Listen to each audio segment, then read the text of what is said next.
welcome back to the Agweek podcast. I'm Agweek reporter Ariana Schumacher.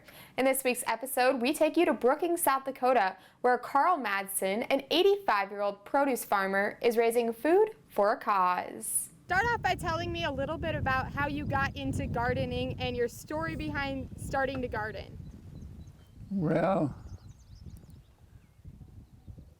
I've been gardening to my recollection since I was 5 years old. That was 80 years ago. I missed a couple of years for military service, but otherwise I've had a garden ever since.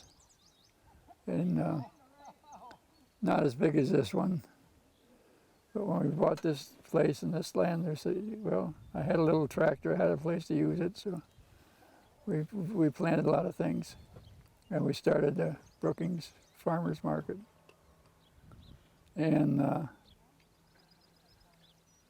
that got to be a lot of work. So I started growing stuff and just giving it to feeding Brookings. And they seem to like the fresh produce. They don't have refrigeration to help along with it, but so that we pick it and bring it in fresh. So everybody wins on that one. So. And how big is the garden? Oh, in rough numbers, about 10 acres. And what do you grow? Let's see, I got melons, squash, pumpkins, tomatoes, potatoes, cabbage. Did I say pumpkins? Pumpkins and squash. And onions. We grow a lot of onions. And we get help from a lot of people to do it because I'm too old and decrepit to do much anymore. But I got my neighbor girls there. They're not only real good looking, they're hard workers. So they come over and help me.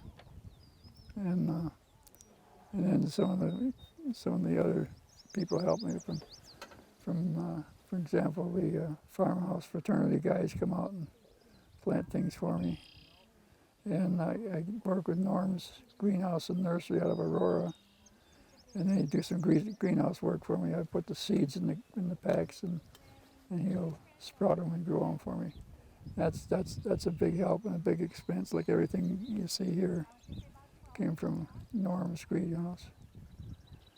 And so I talk to people and they say, "Oh, I'd like to do that." I said, "Well, come on out." And so they said, I like to garden, but I don't have a place for it. So come on out and do it. And I got a few people that way, and some of the neighbors come down. So it gets done without my lifting anything, or I can just play geezer. And what's your favorite part about having the garden? Harvest. Yeah, I'd like to see the stuff like we just planted these tomatoes and peppers. And when you get them by the bushel, they look nice. And they feel nice when you pick them. And the potatoes are all over there. They're just breaking ground now. Yesterday was the first day I've seen them. So we'll hill them up again a little bit more. And try to keep the weeds away from them. And what would you say to someone who's thinking about growing a garden like this and maybe donating the produce themselves, starting to do something like this? What would be your biggest piece of advice for them? Go ahead and do it. And don't worry about having too much or too little or something. I've seen people bring a box like this with some tomatoes and cucumbers in, and they seem to be very welcome. And zucchinis I see people bringing in. So whatever you can grow, and I got space for. Here I got 10 acres, but I know most gardeners don't have that much. But a lot of farmers got much more than that. If they wanted to do it, they could help out. And the people that get this stuff are people that need it and are a little short on food. So it's a way you can help others and do it. So. And what's your favorite part, or why is it important to you to be able to donate the produce to such a good cause like feeding Brookings? Well, because it's convenient. I can take whatever I want. They don't complain if I say, "Oh no, we don't want tomatoes. We want it." But they don't do that. If I bring tomatoes, that's what they got. If I bring potatoes, that's what they got. And so they make it easy for me. I just get help loading on my truck back up there, and the staff from Feeding Brookings comes out and unloads the truck, and it's a very simple and easy thing, and it goes to people in need. And so most people your age would be retired by now. Why do you keep doing it, and why do you love it? Well, I don't know, every doctor I've got tells me, keep moving, exercise, don't get fat, and just keep moving. And I like to do this, and I like to play with tractors. And so I got some nice, easy growing tractors. I got rid of my old tractor on the insistence of my wife. She said, you're gonna kill yourself falling off that thing someday. There's no safety features on it at all. It's from the 1950s. And I got some nice newer tractors now that are fun to operate and safe.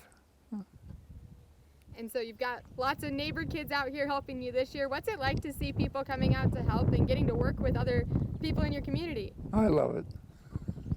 And these girls are probably unusual girls. They work more than most kids do, but they very willing and very able, and they know how to stick to it and finish the job. And that's important. So I don't know if you guys learned anything from it, but. And why should people garden? Why should people get outside? Why is that important? Well, just the fresh air and the exercise, the bending, the motion. And I go to a cardiac rehab class 3 times a week. And that's all move your joints and stretch and lift and walk and do things that are healthy movements. And so this morning here, we had a little exercise, but I had the easy job of driving the quota, the water. But it's a healthy thing to do, and probably made me live longer. And how much produce at the end of the year do you usually end up donating to Feeding Brookings? Do you have an idea of how much?